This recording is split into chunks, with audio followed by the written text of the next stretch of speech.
YG한 여러분 안녕하세요. 저는 본교 컴퓨터 전공 아닌 비전공자 학생 대상으로 디지털 문해 교양 교과목을 지도하고 있는 교양융합원 디지털 기초교육부의 안형건 교수라고 합니다. 네, 반갑습니다.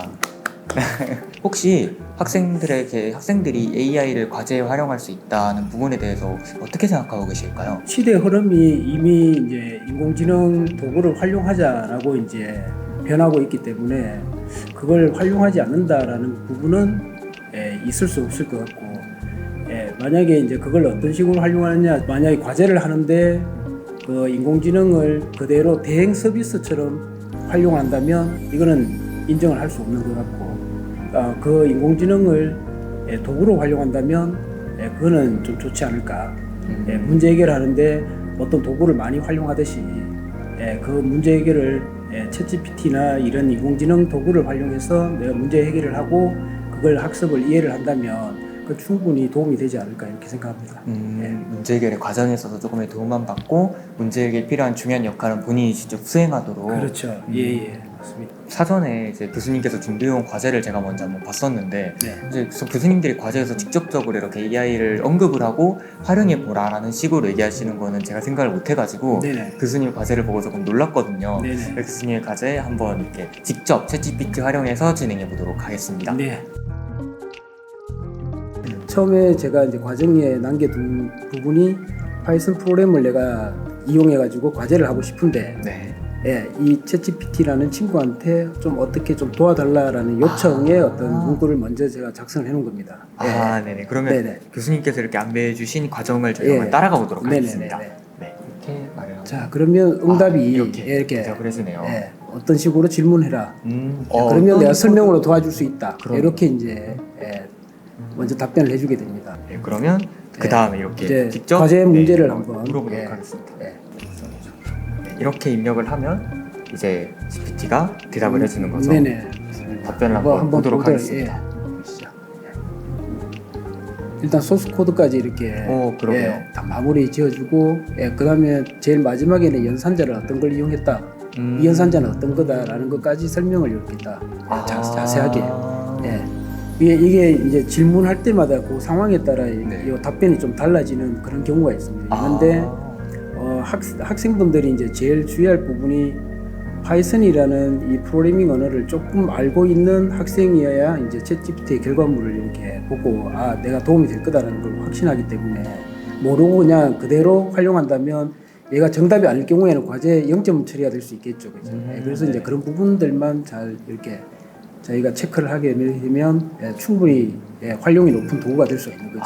GPT를 활용하더라도 관련 지식을 학생도 직접 쌓을 수 있죠. 아무래도 기본 지식을 알고 있는 게 맞겠죠. 방금 이렇게 같이 과제 한번 진행해봤잖아요. 인공지능이 하기 힘든 과제만 있는 게 아니라 인공지능이 할 수 있는데 이제 인간의 영역과 인공지능의 영역을 분리하기 힘든 과제도 얼마든지 있을 수 있잖아요. 그런 부분에서도 학생들은 배울 테고 교수님들은 그런 부분에서 과제를 낼 수밖에 없는데, 그런 부분에서 학생들이 인공지능을 이용해서 과제를 해결한다면 교수님들이 그걸 용인하실 수 있을까요? 일단 앞에서도 이제 말씀드렸는데, 그걸 과연 도구로 진짜 문제 해결하는 도구로 활용할 건지 아니면 대행 서비스처럼 이렇게 이용할 건지, 요 두 부분에서 아마 좀 갈리지 않을까. 사실 그런 부분은 학생 개인의 재량이다 보니. 그렇죠. 그래서 지금 이미 이제 인공지능이 활성화되고 있고 그걸 이제 도구로 많이 활용하고 있는데, 그걸 이제 저희가 거부한다 한들 사용 안 할 학생이 없거든요. 사용을 다 하기 때문에 그 결과를 얼만큼 인지하고 내가 잘 활용하고 있는지, 그런 부분에서 이제 우리 과제 출제하는 어떤 목적성도 두고 용인도 하고 이렇게 돼야 되지 않을까. 그런데 이해를 하지 않고 그냥 과제 대행 서비스처럼 하고 결과물만 그냥 제출한다면 그거는 이제 인정을 해줄 수 없는 어떤 그런 상황이지 않을까 이렇게 생각합니다. 이것을 인공지능이 했는지 인간이 했는지 구별할 수 있는 프로그램이던가 이런 게 생길 가능성이 있을까요? 저희 학교 쪽에는 카피킬러라는 거 그냥 보고서 이렇게 같이 이렇게 비교하는 프로그램들이 있는데, 아직 인공지능은 확실하게 이렇게 해줄 수 있는 프로그램들은 극히 드문 걸로 제가 알고 있거든요. 알고 있는데, 제 같은 경우에는 만약에 챗GPT를 활용한 과제를 낸다면 어떤 결과물이 나올지를 미리 예측하는 제만의 어떤 방법적인 부분을 찾아갈 하려고 생각 중입니다. 학생들에게 만약에 내 수업 중에 하나를 듣는다면 이걸 들어봐라라고 추천하고 싶으신 게 있으시다면? 또 인기 없는 교과목이 하나 있습니다. 있는데 안타깝게도 조금 들었으면 좋겠다라는 교과목이 하나가 파이썬으로 배우는 그 업무 자동화라는 교과목이 있거든요. 그 교과목이 두 가지 제가 이제 측면으로 이제 교과목을 개발을 했는데, 하나는 뭐냐면 보통 우리가 업무할 때 반복적인 업무가 많습니다. 그래서 그 반복적인 업무를 조금 자동화시켜 놓으면 그 업무를 자동화한 그 소프트웨어가 다 이렇게 일을 해주고 그 나머지 시간 내가 다른 일을 좀 할 수 있거든요. 그래서 이제 학생들한테 이런 게 도움이 되지 않을까 이런 그런 수업이 이제 파이썬 가지고 업무 자동화할 수 있는 거, 자동화시킬 수 있는 거, 또 그런 측면이 있고, 한 가지 이제 측면은 우리가 이제 학교 교육이 끝나고 사회에 나갔을 때 졸업했을 때 회사 가게 되면 지금 이제 회사에서 많이 하는 업무들이 업무 자동화거든요. 본인 업무를 최소화시켜라. 최소화시키는 게 계속 아침에 출근해가지고 퇴근하는 그 시간까지의 업무를 보고 내가 계속 반복적인 업무가 있다면 그 업무를 자동화시켜라 라는 미션이 이제 회사마다 많습니다. 그래서 이제 그 미션을 수행하기 위해 필요한 게 파이썬입니다. 그렇죠. 그래서 이제 파이썬을 좀 배워놓으면 그런 걸 만들 수가 있는데, 그걸 미리 이제 사회에 나가기 전에 학교에서 조금 배우고 나가면 어떨까라는 생각으로 만든 교과목인데, 파이썬이라는 프로그래밍 언어 이게 특성 때문에 학생들이 많이 꺼려하는 것 같습니다. 그래서 조금 안타깝기도 하고, 그래서 지금 고민이 이제 오프라인 수업이 아닌 온라인 수업으로 조금 바꿀까라는 생각도 합니다.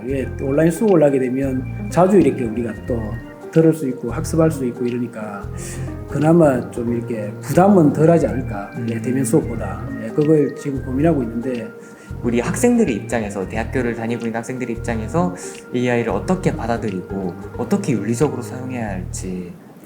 일단 뭐 지금 우리가 정확하게 윤리적 기준이 없다 보니까 나 자신만의 어떤 윤리적 기준을 좀 마련해야 되지 않을까 이렇게 생각합니다. 일단 뭐 AI를 우리가 개발한다든지 개발되는 AI를 우리 활용한다라고 하면 윤리 기준은 분명히 있어야 될 것 같거든요. 그걸 준수를 해야 되고, 이러한 부분이 일단은 교육에 먼저 있어야 될 것 같습니다. 교육을 하게 되면 어느 부분에 저작권 침해가 있다, 어느 부분은 뭐 자기만의 어떤 창작물이 될 수 있다라는 그 기준이 명확하기 때문에, 일단 학교에서도 만약에 이런 인공지능을 많이 활용한다라고 하면 윤리 기준에 따른 어떤 교육이 좀 반드시 있어야 될 것 같고, 또 학생들은 지금 윤리 기준이 없다 하더라도 챗GPT를 활용했다라고 하면 출처를 반드시 조금 남겨주는 게 정확하지 않을까.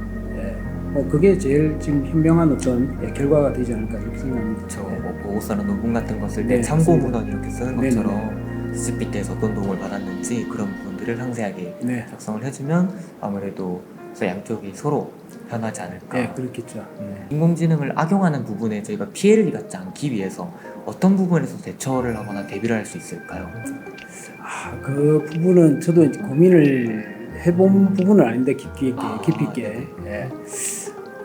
저도 얼마 전에 이제 그 하나 이미지를 받은 게 하나 있습니다. 제 사진을 누가 가지고 있는 분들이 계시는데, 그 사진을 가지고 뭐 다른 얼굴을 이렇게 많이 만들어 가지고 보냈더라고요.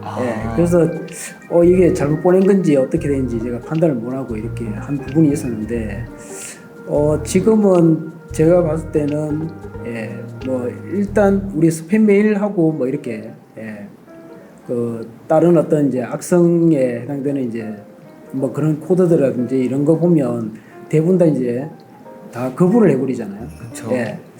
뭐 지금은 그런 게 제일 맞지 않을까. 왜냐 개인적 판단했을 때 관련성이 없다라고 하면 일단은 자기가 수용하는 것보다는 일단은 거부하고 이렇게 차단하는 게 맞지 않을까. 뭐 그렇게 봅니다. 하고 저도 마찬가지 이전에 쭉 보냈던 그 사진을 보고 그냥 차단을 해버렸거든요. 차단을 했는데 일단 아는 분이면 다시 연락 오게 돼 있거든요.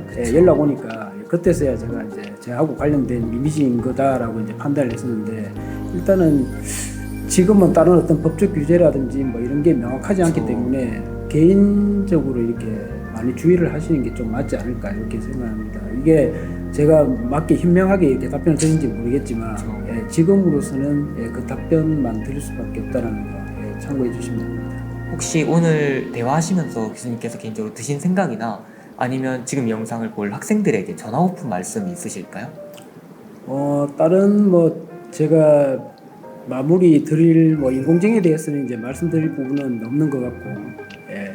일단 교양 교과목이라는 부분, 자, 이 부분을 이제 좀 학생분들이 좀 다르게 생각하시면 좀 좋을 것 같아요. 그 중에 이제 디지털 문해 쪽인데, 디지털 문해 쪽은 사람하고의 어떤 기계와의 소통을 배우는 쪽이거든요. 예. 그러면 역으로 사람끼리 소통을 배울 때는 의사소통이라는 걸 하고 협력하고 사람하고 공감하고 이런 부분이 있다면 거기에 필요한 도구들이 뭘까라고 보면 대화하는 거, 글 쓰는 거, 읽는 거, 뭐 이런 이제 우리가 기초 문해라는 거, 예. 글쓰기라든지 읽기라든지 예, 말하기, 뭐 이런 등등이죠. 예. 그거하고 동일하게 디지털 문해 쪽도 컴퓨터하고의 의사소통이거든요. 그렇죠. 예. 그래서 의사소통을 하려면 기초적인 지식을 가져야 된다라고 보고 반드시 이제 교양 교과목에 해당되는 디지털 문해는 예, 기본적인 소양 지식으로 이제는 가져가야 되지 않을까. 선택이 아닌 필수다라고 생각하시고 그걸 이제 너무 학문적으로 이렇게 다가가니까 너무 어려운 것 같이 생각하시는데 일단 우리 생활하는데 하나의 이제 밑거름이 되는 하나의 도구다라고 보고 좀 편하게 예, 수업에 이렇게 임하시면 좀 어떨까. 예, 이런 이제 말씀을 좀 드리고 싶습니다. 예. 저도 이제 3학년이라서 제가 남은 시간이 별로 없지만 남은 두 학기 동안 교수님께서 추천해준 두 수업 제가 들어보도록 수강 신청께 노력을 하겠습니다. 네, 고맙습니다. 아, 네. 네. 감사합니다. 네. 오늘 정말 수고 많으셨습니다. 네네. 네.